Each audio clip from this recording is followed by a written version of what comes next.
Good morning, good afternoon, and good day wherever you may be joining us from. Welcome to another edition of the Digital Download, the longest running weekly business talk show on LinkedIn Live.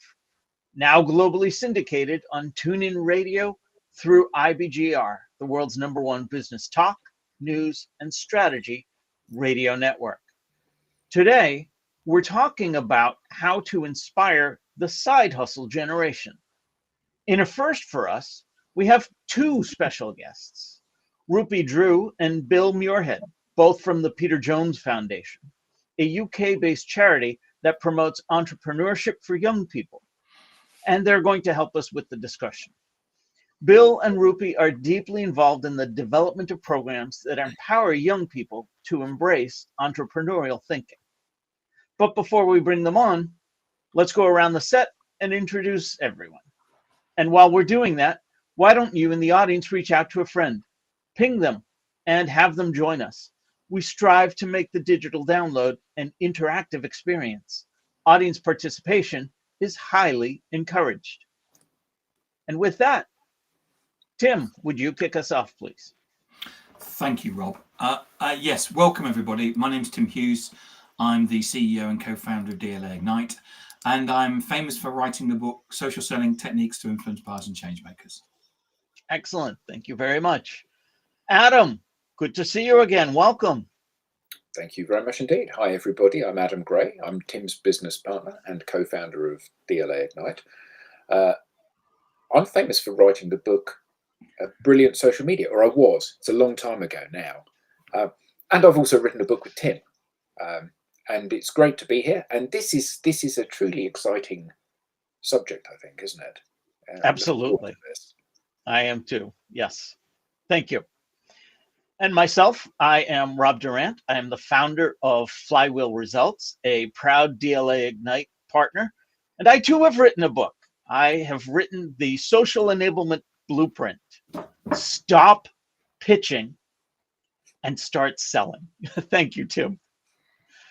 All right. As I said, this week on the Digital Download, we'll speak with Bill Muirhead, Managing Director, and Rupi Drew, Head of Programs at the Peter Jones Foundation. Their work has played a pivotal role in helping the side hustle generation develop the skills needed to navigate today's business challenges. Let's bring them on. Rupi, Bill. Hi, hello. Welcome. Hello, everyone. Hi, guys. Lovely to be here. Fantastic. Rupi, let's start with you. Let's ask you to tell us a little bit more about you, your background, and what led you to where you are today. Thank you, Rob, and hi, everyone. So my name is Rupi Drew, and I'm the Head of Programs at the Peter Jones Foundation.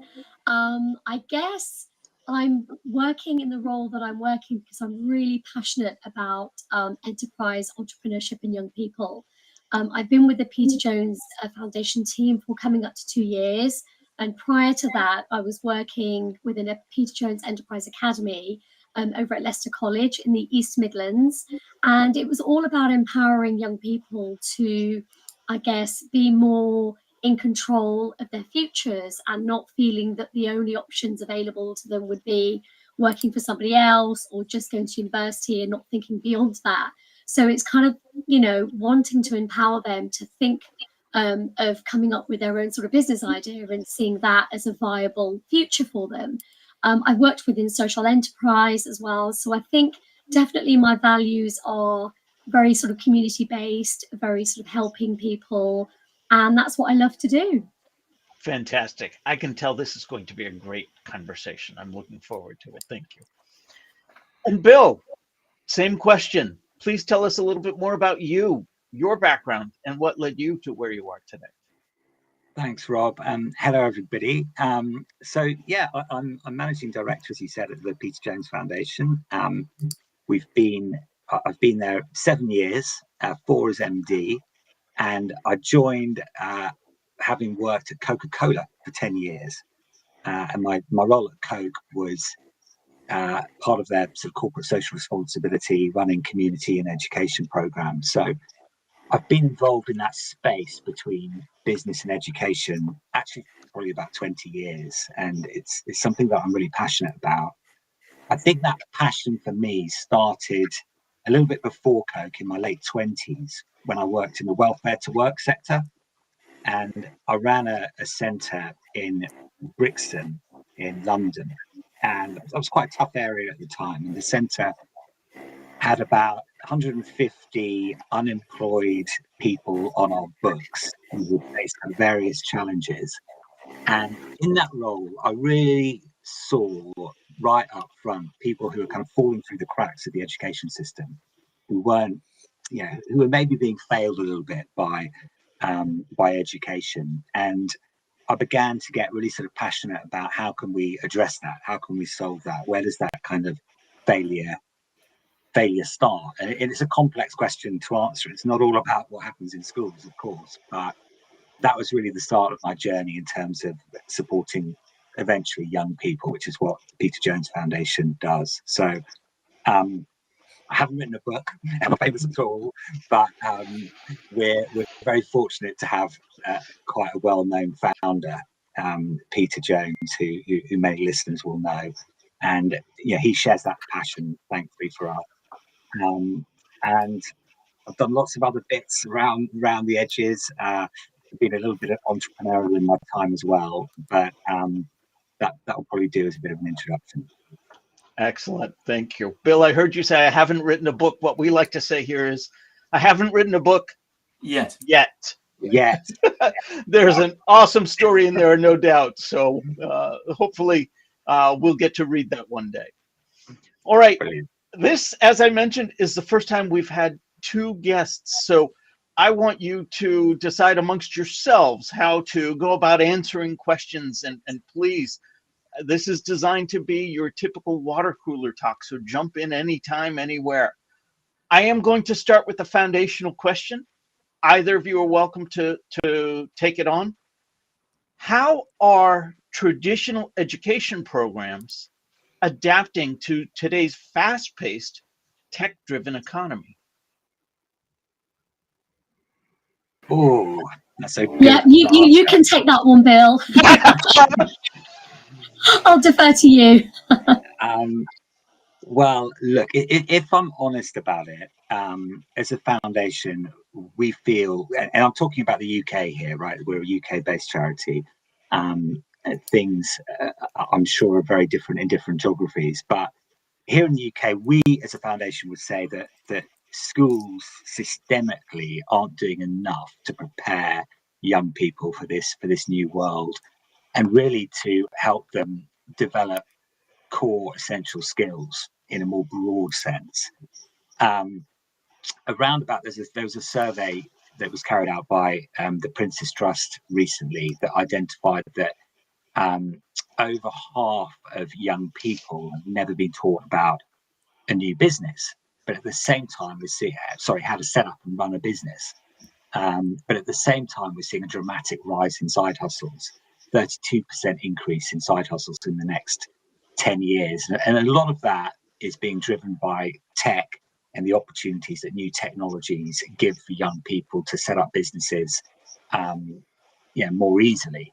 If you look at just simple things like e-commerce platforms or platforms like Canva, where you can kind of develop logos and what have you, or crowdfunding platforms like Kickstarter. It's so much easier now for young people to go out and get that funding to get the core elements of their business, but they're not being taught about it in schools. So I don't think the school system has really sort of caught up with the desires of young people and the interests of young people in business and entrepreneurialism, and particularly in how they can harness technical innovations to realize their ambitions in that sense.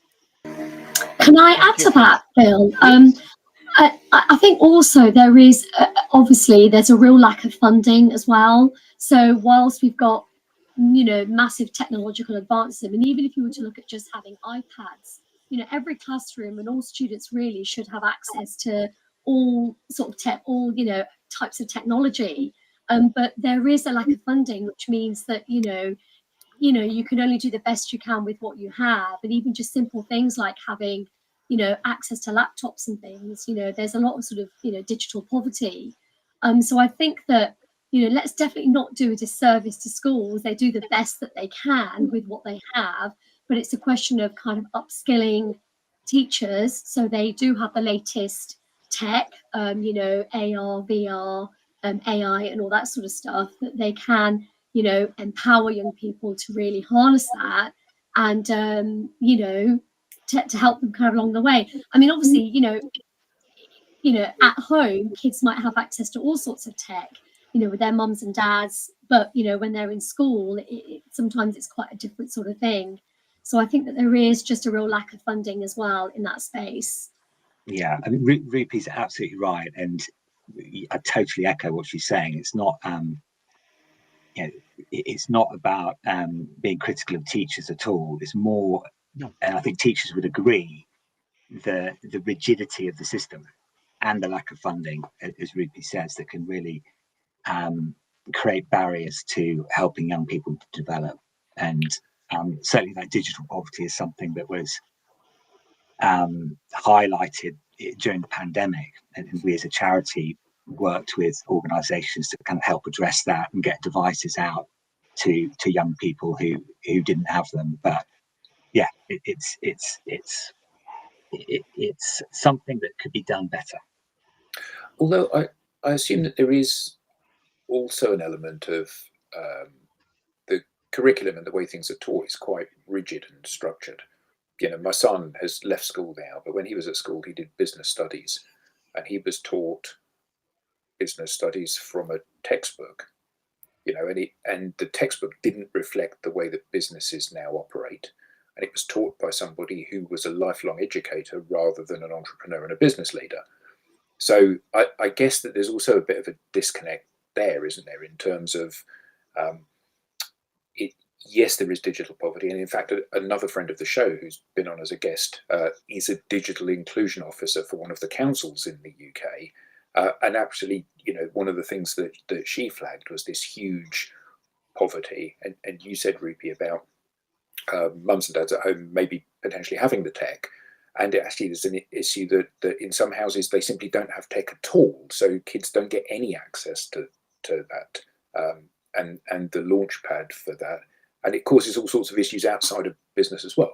But is there an initiative that needs to take place in schools which is about teaching the teachers to be more entrepreneurial and inspire the kids? Because particularly if, and you said, Bill, about working in a centre with 150 unemployed young people, if the expectation is you're not going to be able to get a job, actually maybe the thing to do is create your own job. But you need to believe it's capable to happen, don't you? Yeah, no, absolutely. You go for it, Rupi. Yeah, I mean, it's quite interesting. So part of my role is we have a number of Peter Jones Enterprise Academies, and they specifically, you know, they teach either a BTEC in enterprise and entrepreneurship, or we offer a wraparound service to business A level, sometimes economics, because sometimes there's an overlap in some of the content. And often there is a problem with staffing, you know, quite simply, when you're up against it and you need to find teachers to pull in to teach a particular unit or, you know, a particular topic, you know, you don't always have the right teachers at your fingertips. So you have to pull in people who have expertises in other areas. So I would say, I think nowadays, I think you have to be so agile and you've got to be really creative. And you have to look to your own networks and see who you might know that is running their own business. I mean, certainly, you know, in my previous role at Leicester College, a lot of the teaching team would often bring in people that were friends or connected to them in some way. And I think just as people nowadays tend to have portfolio careers rather than just going for that traditional, they're going to have that one job that will, you know, last them for like 15, 20 years. I think similarly, teachers have to be really creative and think about how can they be more entrepreneurial? How can they bring in a bit more, you know, guest speakers or other aspects of enterprise entrepreneurship to bring in if they're expertise isn't business. Yeah, I just to build on that, and Adam, you make some really good points there. But Ruby's absolutely right. You'll go into a school and you'll find, a PE teacher who's been brought in to teach business studies because they haven't got the people on the ground. Yeah. And that's a problem. So a big thing that we do as a foundation is bring that real business voice into the classroom, be that kind of virtually or through guest speakers and so on. And that's so important, A, for the teachers to give them that support, but B, just to put entrepreneurship on the radar of some young people and to give it a real face. And, what I mean by that is if you stop a young person in the street or in the schoolyard and ask them to name an entrepreneur, I guarantee you here in the UK, they'll say Elon Musk, they'll say Richard Branson, they'll probably say Peter Jones, they might say Alan Sugar. All of them are super successful. All of them are male. All of them are white. And for a lot of people, that means that entrepreneurship is this sort of intangible, I'm never going to be that person. And that might seem obvious to us, but to a lot of young people, it's not obvious. And the first step is sometimes getting them to appreciate that there are, thousands of entrepreneurs that look exactly just like them, just down the road. Lifestyle entrepreneurs, social entrepreneurs, and the rest of it. And also thousands of really successful multi-millionaire entrepreneurs that look just like them as well. So it's about exposing them to those relatable, that's the important word, role models. And on the teacher side, it's about giving them that support of great case studies and a bit of teacher training that we do as well, workshops and so on, so that if they haven't had any business expertise or entrepreneurial expertise themselves, then we can plug that gap a little bit. So what is the objective and the mission of the Peter Jones Foundation? I would be interested in that. And just so people know, Peter Jones is on a TV program here called Dragon's Den, and in the States it's called Shark Tank. Just so people can understand, we're talking about a person that's actually he's on the TV every week, but he could be the equivalent of Mark Cuban or someone like that. So to my question, what's the objective therefore and the mission therefore of the Peter Jones Foundation? So our mission is to support young people, underserved communities and underrepresented groups with developing essential skills for self-employment or employment. That's our sort of mission statement, probably word for word. And so we're talking a lot about entrepreneurship, but actually we believe those essential skills, and by essential skills, I mean all of that good stuff from teamwork to leadership to financial capability, digital skills, problem solving, communication, creativity, innovation, resilience is in there. I'm trying to sort of list our framework. All of those essential skills that are going to help you, whether you go down that entrepreneurial route or whether you go down a more traditional career path. And you might call them life skills. At the end of the day, financial skills are as important for a household budget as they are for a P&L.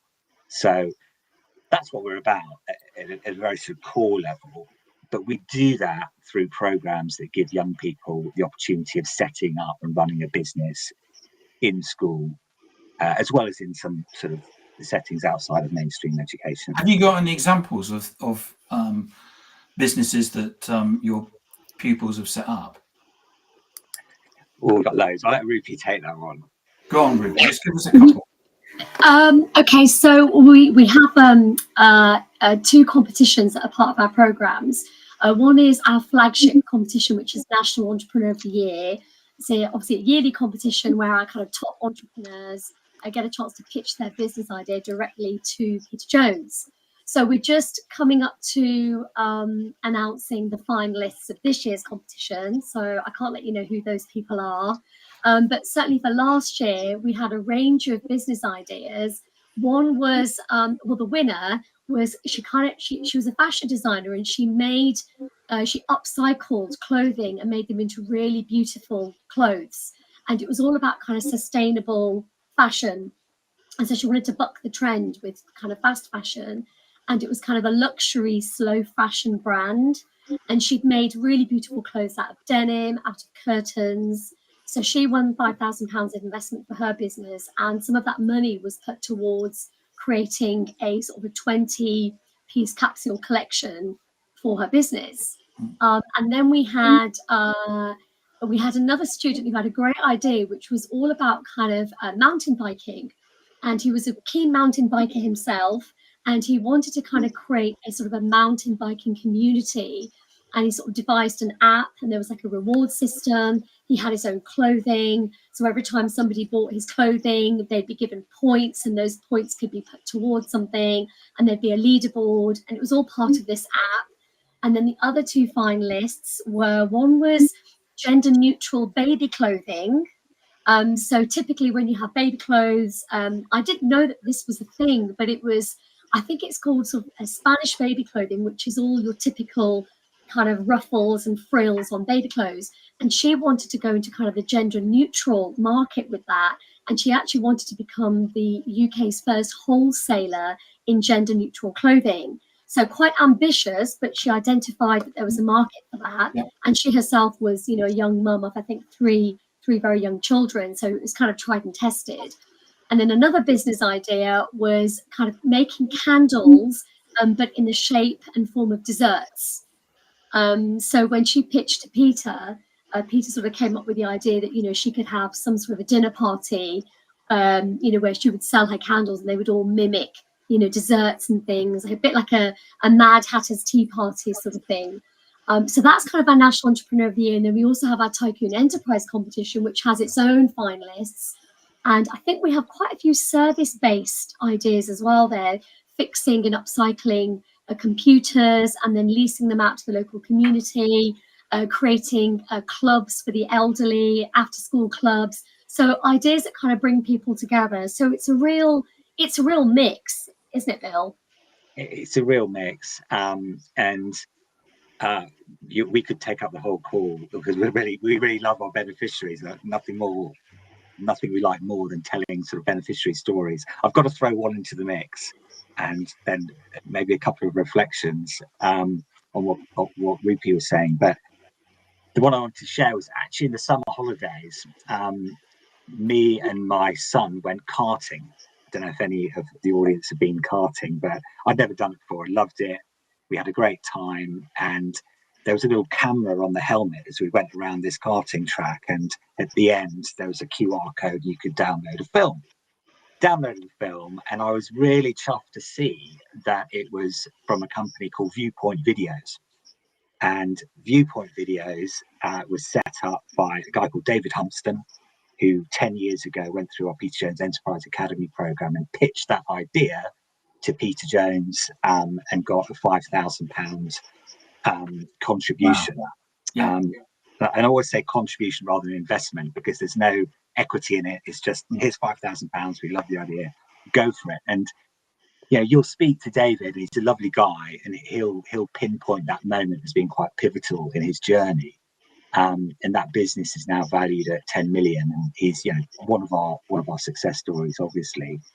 But just listening to Rupi, one of the things you might have picked up on is that what we quite often do is hone in on a person's passion. And particularly if it's a person, we work a lot in kind of areas that are quite disaffected. Part of our mission is to help people who are facing the greatest challenges in communities across the UK. And quite often what you see is a real poverty of aspiration. And young people who can't sort of see beyond, possibly unemployment, possibly a fairly sort of low-wage job down their local high street. But if you can kind of tap into something they're really passionate about, and it could just be a hobby like playing the guitar or dance or fashion, as one of the examples Rupi gave. One of the girls was really interested in fashion. If you can tap into that and say, look, it doesn't just need to be a hobby. You might be able to monetize it. You might be able to turn it into a side hustle, and begin to develop those skills around it. Then that poverty of aspiration begins to flip and turns into kind of self-belief and self-confidence. And if you take them on that journey, it can lead to real kind of success. So that's very much part of what we do, and is kind of at the heart of our programs. So how do we plant those seeds at scale? Now, obviously, it's a fair few years since I was at school, but I saw lots of instances of people that had passions being told, well, you need to focus on insert academic subject here because you'll never get a job doing whatever it is they love. Now, obviously, there are extreme examples of people that have followed their passion, irrespective of the advice they were given. People like J.K. Rowling or Tony Branson. Richard Branson, and those are incredibly heartwarming. But I think, to your point, Bill, a lot of the challenges, people think, well, that won't be me though. So how do we plant the seed that actually anybody can do this stuff? And you may be an accountant by training, you may quite enjoy your job. There's no reason you can't become an accountant in your own business and be entrepreneurial around that. You don't have to have a weird and wacky dream or to be first to market with something. Yeah, it's a tricky one, and we've been banging this drum for kind of 20 years. It's our 20th anniversary next year, and for us, it has to start at the top. It has to be a sort of cultural, systemic shift, and it's about embedding enterprise and entrepreneurship education in the curriculum, and moving it from that nice to do space that we talk about. Lots of great kind of enterprise business clubs happen outside of the main curriculum, but it needs to be embedded. And there are some countries where fundamentally you will set up and run a business as part of your education, and that happens quite a lot in Scandinavia. And so everyone has that experience, everyone has that exposure to entrepreneurship, and as part of that exposure, everyone gets a deeper understanding of what an entrepreneur is. It's not just that person on TV, that Richard Branson, that Peter Jones, or whatever. There are lots of different ways that entrepreneurialism can help you in terms of your life chances and what you do as a career. And of course, entrepreneurialism is part of that, being a successful employee. So I think it has to come from the top.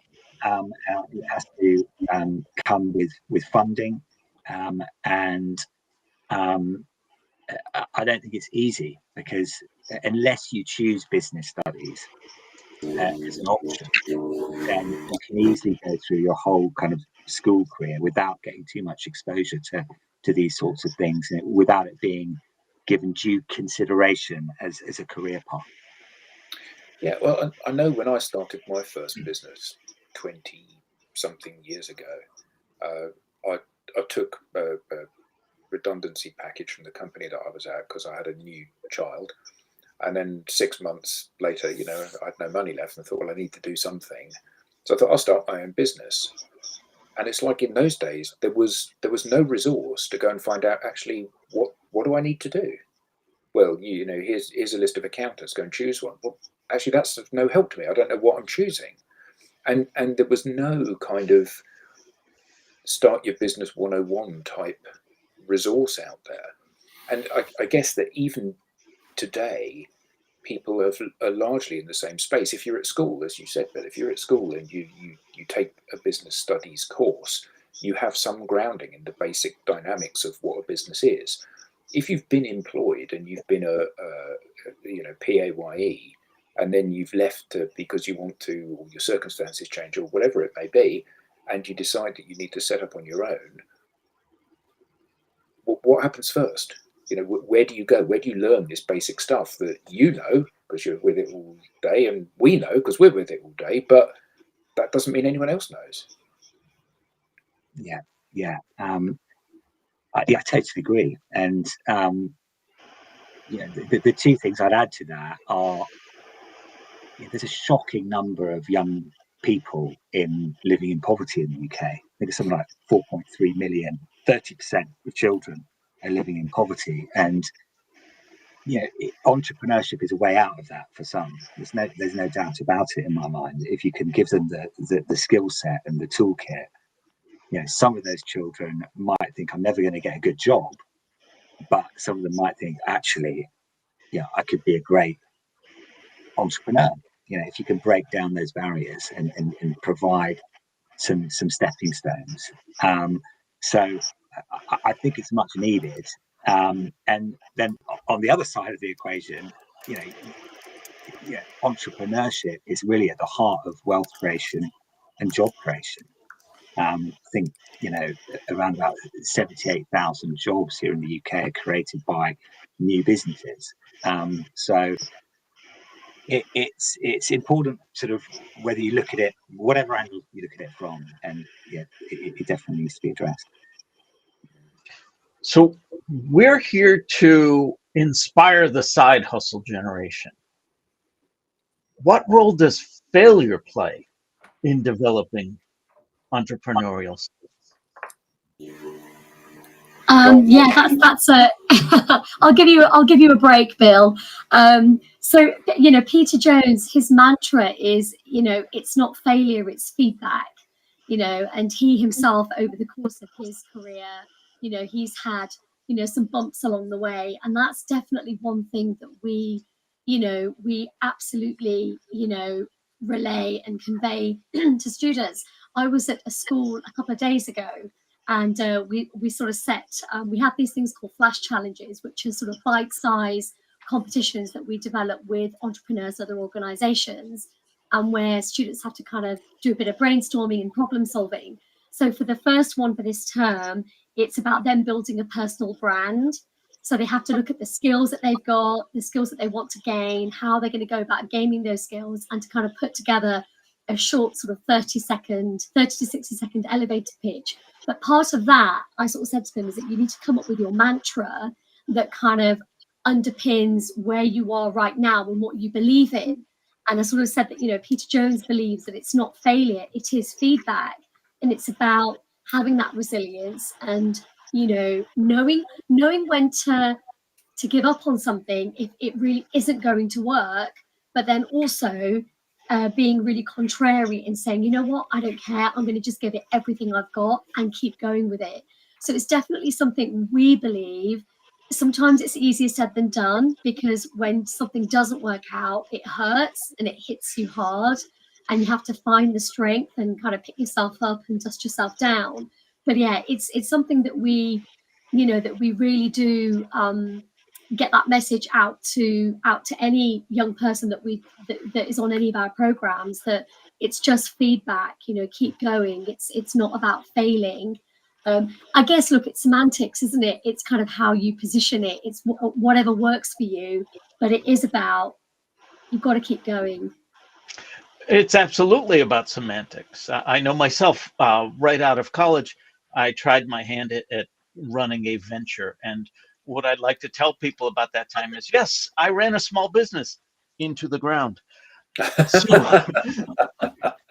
that mindset really kept me from trying again for a long while. I learned more in the year and a half that I was trying that than I had in the 5 years it took me to get my 4-year degree.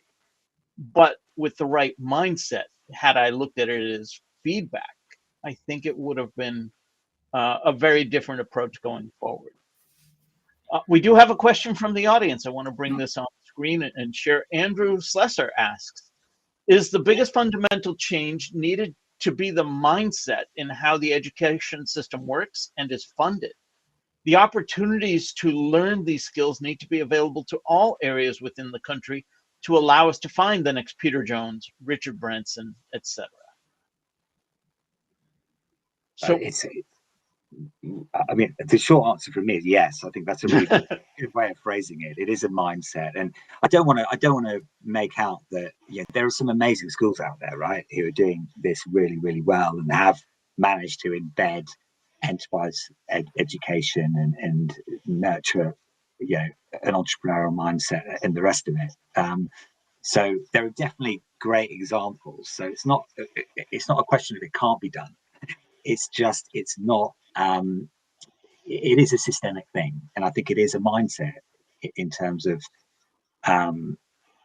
the messages that are sent to schools, and obviously Ofsted's being looked at the moment, and I think that's an opportunity actually to revisit enterprise and entrepreneurship education and how that's looked at in schools, and to change that mindset.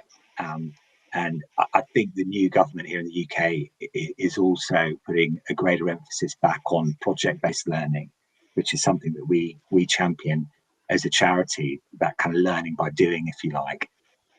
Because a lot of the young people that we work with aren't, let's say, naturally academically inclined. But if you give them a project, if you give them something to sink their teeth into, and then you show them that they're learning and they're developing these skills, then you get some great outcomes. So I think it needs to evolve, and I think a different mindset is a really nice way of articulating it. I think there's also the how it's framed.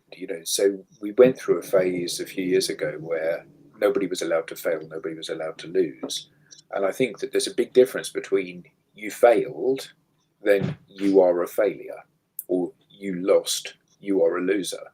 And actually, failure is part and parcel of the real world, and children need to be introduced, or young people need to be introduced to that early. But it's like, you did a bad thing does not make you a bad person. You did this wrong doesn't make you a broken person. And actually, that's a really important message to instill, isn't it? So that as you said, Rupi, people can dust themselves down and have another go, because they know that actually it's not something inherently wrong with me. And that's quite a big shift, isn't it? It is, but I'm also wondering, I think the education, the culture is, exams, right? So, it's all about doing the best that you can, working really, really hard to get the grades that you need to pass those exams, to get onto the next level. And I think that is very much part of our culture. So how can you then switch that part of your brain off and then think, right, I'm going to do this new venture, or I'm learning a new skill, or I'm learning a new hobby, and it's not quite working out? How can you still be resilient if that doesn't work out, when you've been trained to think you cannot fail your exams? So I think there's a bit of disconnect, isn't there? Because you put your all into not failing your exams, but what about failing other things that you can keep going at? Is this going to be on the test? It's in the exam. Right. I think, it's I think there's an imbalance at the moment, right? I mean, exams are important. None of us would kind of discount exams, but they're too important, and skills are not important enough. And there's an organisation here in the UK that does great work called the Skills Builder Partnership, and they're trying to work not only with schools. I think they've got about 80% of schools signed up to their framework of essential skills. And interestingly, they did a bit of work that identified that if young people, there was a 22.2 billion cost to the UK economy of young people not developing those essential skills. But the important piece they're now doing is trying to engage employers, so that the same skills framework is used in the context of professional development. And with that, you're going to get more of a systemic change, because if skills are held in higher regard against a framework by employers, then that, to my mind, will have a trickle-down effect to the education system. But we're certainly seeing a lot of employers wake up to the fact that the skills aren't there, and say simple things like, look, we'll get people who've come out of university and they can't stand on their own 2 feet and deliver a presentation or write a decent email or whatever it is. It's a very it's a difficult nut to crack, but and there are lots of elements to it. But I'm sort of encouraged by some of the work that's going on and some of the changes that are taking place recently. Can you talk a little bit about adaptability, its importance, and how you might instill that in today's youth? That's a good one. I can certainly talk to our Tycoon program, and Rupi, do chip in and tell me if you agree. But our Tycoon program is our sort of entry level program, if you like, and we have, you know, kids as young as 6 doing it in primary school, and you know, they're setting up and running a business, sometimes just within a term, and sometimes it's like an arts and crafts business or cupcakes or a boot wash or whatever it is. But at a very simple level, they're beginning to understand the fundamentals of what running a business is like. And it's a competition, and it's run through a digital platform, and there's a leaderboard that shows your profit. And so you can see how you're doing against other student-led businesses in your age category across the country. But to come to your question, whilst it's a competition, it's not based on profit at all. It's very much based on the business journey. And what we encourage the young people taking part to do is to periodically reflect and run a business that's quite iterative. So that involves them, going back to the previous question, making mistakes and learning from those mistakes, and not seeing those mistakes as failure, but just seeing them as part of a journey that ultimately will lead to some level of reward. And that necessarily involves adaptability, because you know, you're identifying what's gone wrong and you're thinking, okay, well, yeah, how can we change that? Maybe we didn't get the pricing right, or maybe you know, if we look at ourselves as a team, maybe we're doing different, you know, the wrong roles, maybe we switch it up a little bit, or whatever it is. So I think that adaptability, or that skill to kind of identify what's going wrong and make the necessary changes, if you like, is actually quite intrinsic to that program. And one of the things that we find is appealing to the program as a learning journey. I think to echo that as well, Bill, I think it's certainly in terms, you know, of our, you know, any finalist that kind of goes through to, you know, to pitching directly to Peter, you know, we'll have feedback for them. And so we may make some recommendations on, look, it's really great, you know, you did really well with your semi-final pitch, but we really think that you should consider X, Y, Z for your business, whether it's you're trying to do too much, trying to focus on one particular thing, or you're not quite ready to franchise it yet, scale it back, see what, you know, you can do in the next sort of, you know, 1 to sort of 2 years.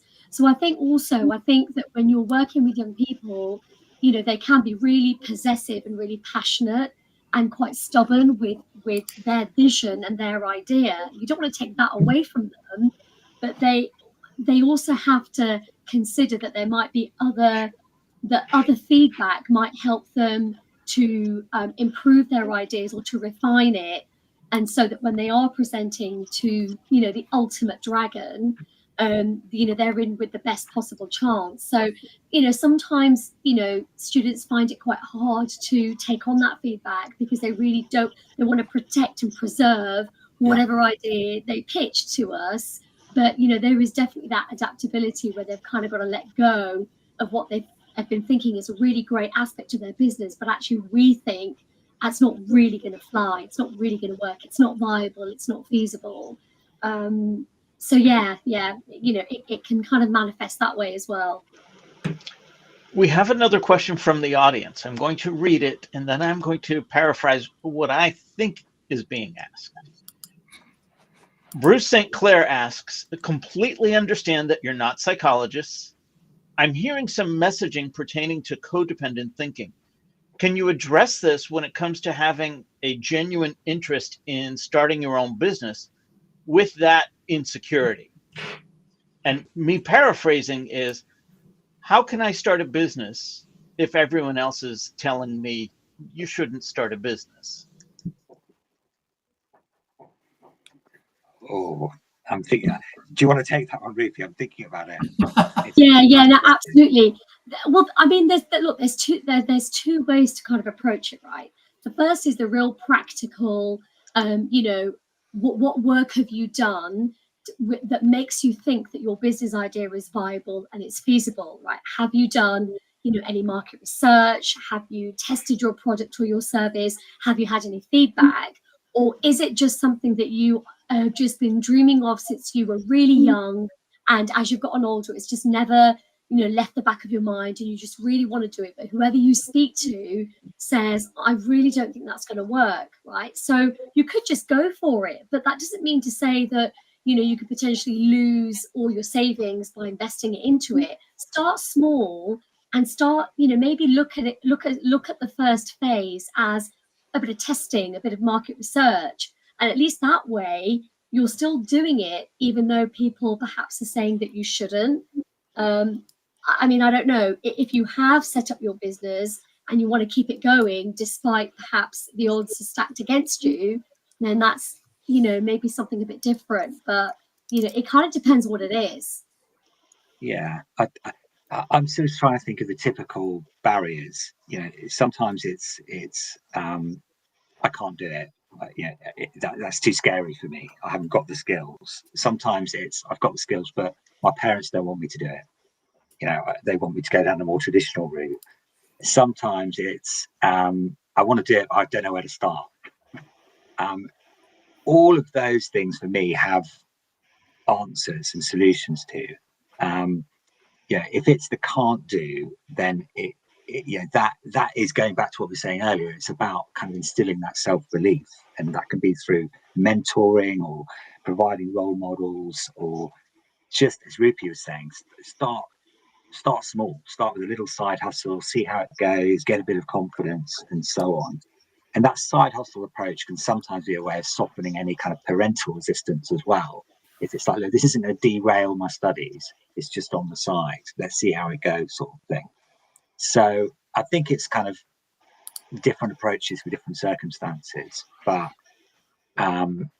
often it's about that kind of self-belief, and that in itself is an interesting thing to mull over, because we all know that kind of anxiety, mental health issues are massively on the rise in young people, and we'd say that if you can get entrepreneurship education right, that's another kind of route out of that. It's not the solution to the kind of mental health crisis, but it's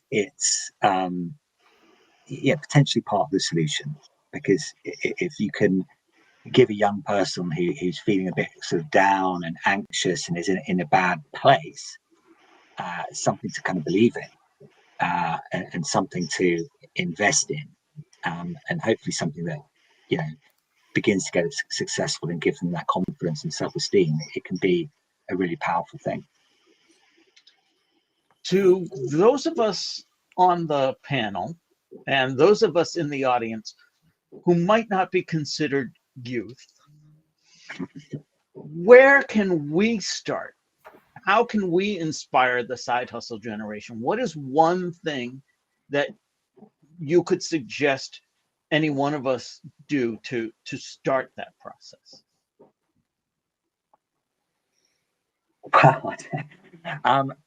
We would say our former CEO, to give him credit rather than to steal this from him, always used to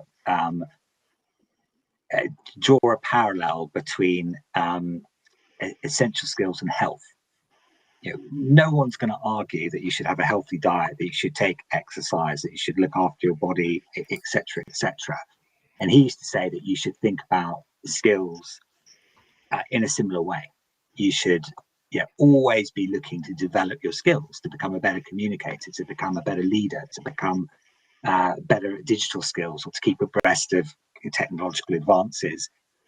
Doesn't matter what age you are. You can be 5 years old, you can be 85 years old. So health's important at any age. Developing your essential skills are important at any age, and we should all think like that. So we're certainly not, as a charity, saying that side hustles are only for young people. That's the first point. We just are focused as a charity on young people. I think in terms of how older people can support younger people and help with addressing some of these issues that we've talked about, there's so many ways. I mean, a first step might be just to kind of introduce yourself to your local school and go, hey, I'm a kind of a successful entrepreneur or business person with an interesting story. If you've ever got like a careers day or you want to talk, I'm your man, sort of thing, or bear me in mind, or maybe that's a starting point, and that can lead to kind of becoming a mentor. We've got some fantastic mentors connected to our programs who have supported young people on their journeys. I don't know, Rupi, you could probably think of some other. Yeah, no, I was going to say that, schools are always crying out for guest speakers to kind of come in and speak to students and share your experience. I mean, it might be that, you've got a school in your area that is, doing, taking part in the Tycoon Enterprise competition, and they may need somebody to come in and just help them with their business planning or with their sales techniques. Or, you might have your own sort of connections. Students might want to set up a pop-up store trading day, in their local, community centre or whatever it is. I think collectively, with your experience and with your knowledge and with the books that you've written, I think that you could definitely, there's going to be a lot in there that teachers and I think young people would really benefit from. And then, as Bill said, that could, I was going to say mentoring, but, you've already sort of covered that, and it can lead to that. And that's the beauty of it, I think, because once you've got that relationship with a school and with a teacher who's really, really passionate and really keen to kind of embed enterprise into the school, that in itself can lead off to so many opportunities. So, a quick question here. Side hustles. Why now? When I was a kid, there was no such thing as a side hustle.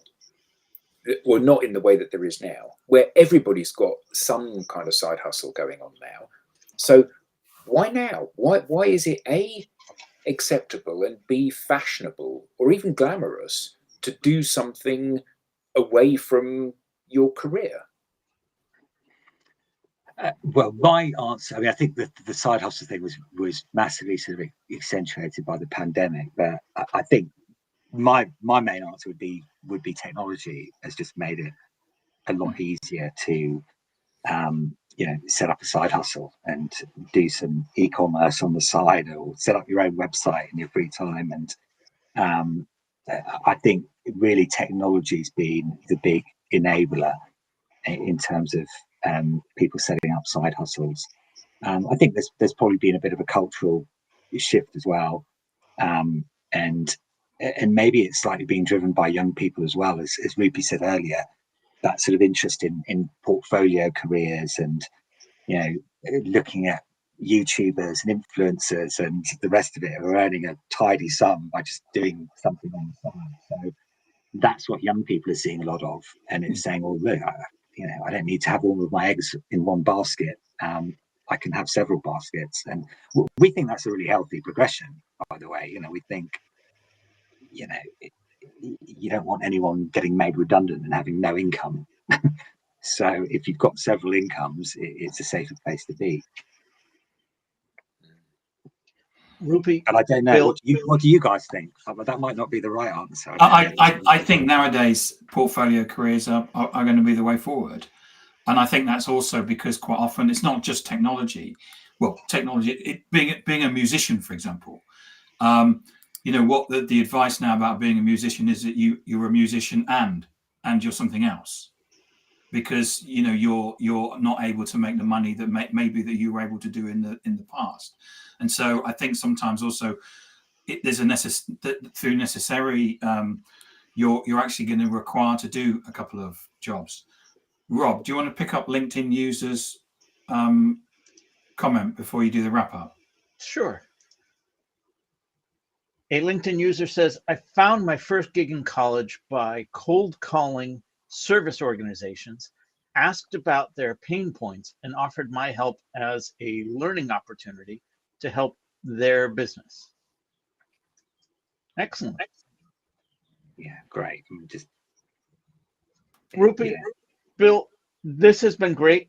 Thank you so much. Thank Where you. can people learn more? How can they get in touch with you? Well, we're online at peterjonesfoundation.org. You'll find our contact details there. Reach out to us as a foundation or to us as individuals, and yeah, we'd love to have a conversation. Excellent. And it's been a pleasure, by the way, being Thank you so flown much, by. Ruby and Bill, for coming on. Thank you so much. Thank you, guys. I've missed my water cooler conversations, so this has more than made up for them. Thank you Thank so you, much. guys. We now have a newsletter. Don't miss an episode. Get show highlights, beyond the show insights, and reminders of upcoming episodes.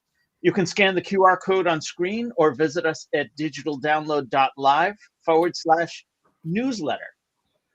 On behalf of the panelists, to our guests, to our audience, thank you all, and we'll see you next time on the Digital Download. Bye. all. Thanks, Ruby.